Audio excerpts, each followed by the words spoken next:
Imagine finding out that something you always thought was incredibly rare is actually carried by the vast majority of people on Earth.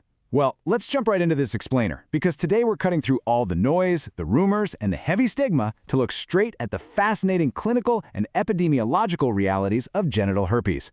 We're going to explore what this virus actually is, how it behaves like a stealth agent inside the human body, and where some absolutely incredible advances in modern medicine are taking us. So first off, the sheer scale of this is just staggering. According to the World Health Organization, an estimated 3.8 billion people globally under the age of 50 carry the HSV-1 virus. I mean, think about that. That's roughly 2/3 of the entire global population in that age bracket. Hearing a mind-blowing number like that instantly shatters the illusion that herpes is some rare, isolated condition. It's profoundly, undeniably common all over the world. Section 1. Myths, Facts, and Stigma. Let's dismantle some of those misconceptions. One of the biggest myths out there is that genital herpes is rare. But while the heavy social stigma makes it feel totally invisible, the hard data paints a vastly different picture. The fact is, in the United States alone, 1 in 8 Americans have the HSV-2 strain, and 1 in 6 people between the ages of 14 and 49 have genital herpes overall. So statistically speaking, that's almost certainly someone in your immediate circle of friends or family. It's also super important to note here that women are disproportionately affected. Actually, their infection rates are nearly double that of men, and that's largely due to anatomical susceptibility, which basically just provides a larger mucosal surface area for the virus to enter. And this brings us to a seriously dangerous myth. The idea that if you don't have visible symptoms, well, you can't spread the virus. The clinical fact? You absolutely can. Because of a biological quirk known as asymptomatic shedding, you don't need a visible outbreak to transmit the virus to a partner. This silent reality is exactly why a staggering 90% of infected individuals are walking around entirely unaware of their status. Section 2. How the virus hides. Let's look at how it evades the immune system. You might be wondering, how does a virus infect so many billions of people while remaining so undetected? Think of it as having an incredible built-in stealth mechanism. During a primary infection, the virus enters the body and replicates. Standard stuff, right? But then it does something truly remarkable. It actually travels along your nerve axons to hide safely in the dorsal root ganglia of your nervous system. Once there, it enters a state called latency. It just sits there, completely dormant, as a circular piece of DNA, known as an episome, tucked quietly away inside the nucleus of the nerve cell. This brilliant evolutionary trait lets it become a lifelong, silent companion, completely hidden from your immune defenses. But of course, it doesn't just sleep forever. It's basically waiting for everyday things you experience all the time. A tough bout of emotional stress, getting sick with a fever, spending too much time in the sun with ultraviolet light exposure, or even just normal hormonal fluctuations. Any of these can act as a trigger, prompting the virus to wake up and exit its latent state. When that happens, it travels right back down those exact same nerve fibers to the surface of the skin, and that can result in a physical outbreak, or, as we just talked about, silent viral shedding. Section 3. Shedding and Testing Truths. Let's dive into the clinical reality.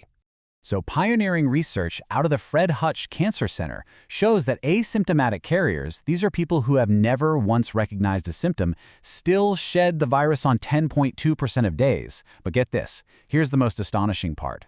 84% of that viral shedding is entirely subclinical, meaning there are 0 visible lesions, none. The virus is actively replicating on the skin at viral loads high enough to transmit to someone else, but it remains completely invisible to the naked eye. Because the virus is so often invisible, doctors obviously have to rely on blood tests. But the standard commercial ELISA test, it's notoriously tricky. It regularly returns false positives in what's called the low index range. Basically, if you score between a 1.1 and a 2.9, there's a 50% chance you don't even actually have HSV-2. Plus, it entirely misses about 30% of HSV-1 infections. On the flip side, the University of Washington Western blot test looks at a full comprehensive array of viral proteins. It remains the 99% accurate gold standard for diagnosis, which is absolutely crucial for silent carriers who are just looking for some definitive answers.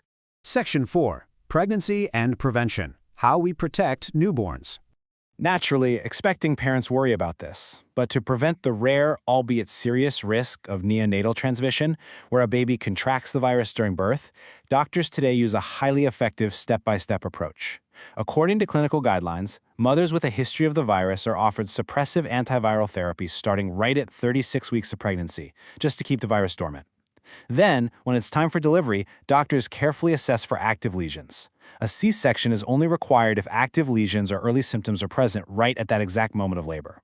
If the skin is clear, a safe vaginal delivery is actually the preferred route. It really shows just how beautifully manageable this condition is with modern obstetric care. Section 5. The future of treatment. Medical advancements on the horizon. Now, historically, a lot of alternative medicine pushed supplements like L-lysine or plant extracts, things like lauria or oregano oil, for their supposed antiviral properties. And while some early in vitro studies did show these substances could inhibit viral growth inside a petri dish, modern scientific consensus tells us a different story. They simply lack the potent, targeted viral elimination power of advanced pharmaceutical drugs when it comes to the complex human nervous system. So they're an interesting piece of our medical history for sure, but they aren't the definitive cure. But here is the real game changer, looking ahead to 2025. A brand new class of drugs known as helicase primase inhibitors, or HPIs. Older drugs basically just try to terminate the DNA chain, but these HPIs, they target the specific enzyme complex responsible for unzipping the viral DNA right at the very beginning of the replication process. It stops it before it even starts.